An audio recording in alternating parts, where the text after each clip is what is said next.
পড়ছিলাম প্রণয়ের রূপকথা, কলমে ফাতেমা তুজ, পর্ব সংখ্যা 30। শায়েরের মুখোমুখি পড়তেই হলো। ও থমথমে ভাবে বলল, আমাকে এখনো ক্ষমা করা যায় না? না, যায় না। প্লিজ কুহু। শায়ের, আমি বলেছি আমার সামনে না আসতে। তুই কেন বুঝিস না ভাই, তোকে ভালোবাসি। এই কথাগুলোর জন্যই আমার বিরক্ত লাগে, তোকে বলে বলে ক্লান্ত।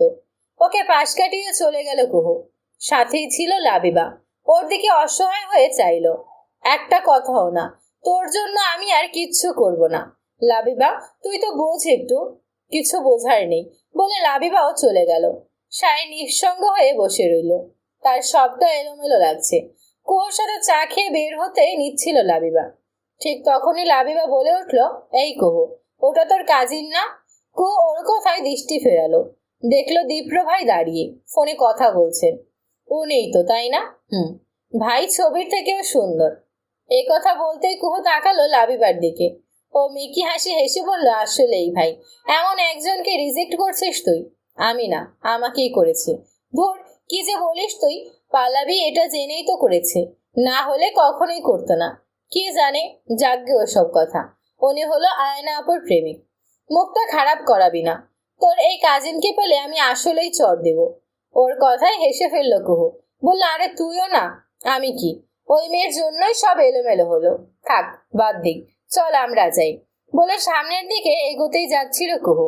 তখনই দীপ্রর ডাক কানে এলো। কুহু, ও ভেবেছিল দীপ্র ভাই বুঝি অন্য কাজে এসেছেন, কিন্তু এখন দেখা যাচ্ছে তিনি এদিকেই এগিয়ে আসছেন। কুহু চোখ ছোট ছোট করে চাইলো। কি ব্যাপার বলতো, ওনার সাথে তোর মিটমাট হয়েছে নাকি? নাকি আবার আমাকে ধরবে? আমার তো ভয়টাই লাগছে রে। আরে তেমন না, মিউচুয়াল একটা ডিসিশনে এসেছি। আলটিমেটলি ভুল তো আমি কম করিনি। আজকাল নিজের ভুলগুলো স্বীকার করে চলেছে, অথচ আগে একদমই করতো না। উল্টো এই নিয়ে মিনিয়ে দীপ্রকেই দোষ দিত। দীপ্র কাছাকাছি চলে আসায় ওরা আর কথা এগোলো না। কুহু বলল, এখানে আপনি? তোকে নিতে এসেছি। পুরো অবাক হলো কুহু। লাবিবা একটু খুশি হলো। বলল, আমি যাই রে কুহু, পরে কথা হবে বলে লাবিবা চলে গেল। একদমই সময় দিল না। কুহু সেদিকে চেয়ে বলল, চলে গেল? কথা বাড়াতেই দিল না। লজ্জা পেয়েছে বোধ হয়। লজ্জা কেন পাবে? বিস্ময় নিয়ে শুধালো কুহু। দীপ্র বলল, তোকে পালাতে সাহায্য করার কথা ছিল যে। ব্যাপারটা মনে করে কুহু বলল, ও সেটাও কথা, আমি ভুলে গিয়েছি। শোন এবার। কুহু তাকালো, বলল, কি? রাত্রি আর অরণ্যের বিষয়ে ভেবেছি। আমার একটা প্ল্যান আছে। কি প্ল্যান? যেতে যেতে বলি। গাড়ি নিয়ে এসেছে দীপ্র। কুহু গাড়িখানা দেখে বলল, আপনার গাড়িতে যাব না। গাড়ি আবার কি সমস্যায় করলো? সমস্যা না, পরে আবার আমাকে বকা খেতে হবে। আয়না আপু আমার চুল ছিঁড়বে। একটু রসিকতার মতন করেই বলল কুহু। দীপ্র ঠোঁট কামড়ে বলল, আজব কাহিনী। মজা করে বললাম। বুঝেছি। কুহু গাড়িতে উঠে বসলো। দীপ্র একটা বিষয়ে খুশি। কুহু আগের মতো চঞ্চলতা ফিরে পাচ্ছে, ভালোভাবে কথা বলছে। অরণ্য ভাইয়া আর রাত্রি আপুর ব্যাপারটা? ও হ্যাঁ, বিয়ের প্রস্তাব আনতে হবে। বুঝলাম না। রাত্রির জন্য ছেলে আনবো, বিয়ের কথাবার্তা বলাবো। সে কি? তাহলে তো আরেক ঝামেলা। রাত্রিপুর সাথে তো অন্য কারো বিয়ে হয়ে যাবে। শোন কথাটা, বিয়ের প্রস্তাবটা ফেক হবে। যদি রাত্রি কিংবা অরণ্য একে অপরের জন্য মায়া রাখে, তবে ওরা নিজেরাই এক হবে। আইডিয়া ভালো। কোরও পছন্দ হলো। ও সায় জানালো। দীপ্র বলল, কোথাও বসবি? কোথায়? চা বা কফি? না, দরকার নেই। শেষে, আয়নার কথা টানিস না প্লিজ। আচ্ছা, চলেন বসি, বিল আমি দেব। গাড়ি চালানো অবস্থাতেই কুহুর দিকে তাকালো দীপ্র। একটুখানি হেসে বলল, ঋণ রাখতে চাই না। ও, কিন্তু আমাকে ঋণী করতে চাচ্ছিস? বলতে পারেন। ঠিক আছে, হলাম ঋণী। সময় হলে শোধে আসলে ফেরত দেব। হোটেলের কাছে দীপ্র কুহুর দূরত্ব কমেছিল। রাত্রি অরণ্যের বিষয়টা আসায় তা আরো অনেক নেমে এসেছে। এটা বোধ করি সবার আগে খেয়াল করলেন ববিতা। তিনি দ্বিধায় আছেন, ভাবছেন মেয়ের সাথে খোলামেলা আলোচনা করবেন কিনা। একটু ভয়ে আছেন তিনি। সেবার দীপ্রর প্রতি অনুভূতি ছিল না কুহুর, তাই দীপ্র বিয়ে ভেঙে দেওয়াতে মেয়েটির উপর সেভাবে প্রভাব আসেনি। কিন্তু এই মেলামেশাতে যদি অনুভূতি চলে আসে, তখন তো আরেক ঝামেলা।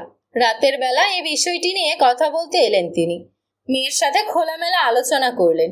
কুহু বলল, আমি এসব নিয়ে ভাবি না মা, আর কারো দোষও নেই। তুই সব স্বাভাবিক করছিস, আমি খুশি। কিন্তু কুহু, শেষে মনটা হারিয়ে না বসলে হয়। হারাবো না বলে মায়ের হাতখানা স্পর্শ করলো কুহু।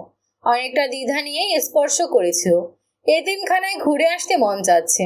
অনেকদিন হয় যাওয়া হয় না। কনাকে নিয়ে যাব কি? হ্যাঁ যা।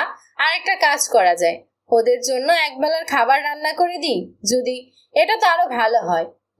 তোকে আরো একটা কাজ করতে হবে, বাচ্চাগুলোর কি কি লাগে না লাগে সেসবের একটা লিস্ট করতে হবে। পারবি তো? পারবো। কাদের যে সম্পত্তি পেয়েছিল তার সিংহভাগ এতিমখানার জন্য বরাদ্দ করে রাখা। অনেক আগে থেকেই ওরা এতিমখানা চালিয়ে এসেছে, কিন্তু সম্পত্তি ভাগের সময় এতিমখানার দায়িত্ব কেউ নিতে চাইল না। শেষমেশ কাদেরই নিলেন দায়িত্বখানা। তিনি সন্তানদের জন্য সামান্য কিছু অংশ রেখে বাকিটা বরাদ্দ করলেন এতিমখানার জন্য। ধানি জমি থেকে বছরে যে আয় হয় তার সবটাই যায় এতিমখানাতে। আগে কাদের ফান্ডিং করে আরো কিছু টাকা দিত। তিনি চলে যাবার পর সবটা তো এলোমেলোই হলো, তাই এখন বাচ্চাদের অসুবিধাই হয়। এই খবরটি ববিতার কানেও এসেছিল, কিন্তু তিনি নিজেই যে অসহায়, কি করবেন বুঝে ওঠেননি। সেই দুঃখ থেকে এতিমখানায় যেতেও পারেননি। এখন যেহেতু ব্যবসা দাঁড় করালেন, তাই ভেবেছেন কিছু অংশ এতিমখানার জন্য বরাদ্দ রাখবেন। মা চলে যেতেই কুহু ল্যাপটপ নিয়ে বসলো। ল্যাপটপে আজ সোশ্যাল অ্যাকাউন্ট অ্যাড করেছে। ও লগ ইন করতেই শুরুতে চোখে পড়লো দীপ্রর আইডি খানা। কুহু যখন স্ক্রল করতে গেল তখনই ভুলবশত ফ্রেন্ড রিকোয়েস্ট চলে গেল। এদিকে বান্দা দীপ্র নিমিষেই অ্যাকসেপ্ট করে নিল। কুহু হতাশ হয়ে মেসেজ পাঠালো, ভুলে রিকোয়েস্ট চলে গিয়েছিল। রিমুভের আগেই দেখি অ্যাকসেপ্ট। মেসেজ সিন করলো দীপ্র, তবে উত্তর দিল না। কুহু ঠোঁট কামড়ে কিছু একটা বলতে নিতেই খেয়াল করলো দীপ্র তাকে আনফ্রেন্ড করে দিয়েছে। বিষয়টা কুহুকে বোকা বানিয়ে দিল। সে একটু ভাব নিয়ে ইট মেরেছিল, কিন্তু পাটকেলটা দীপ্র ঠিকই দিল।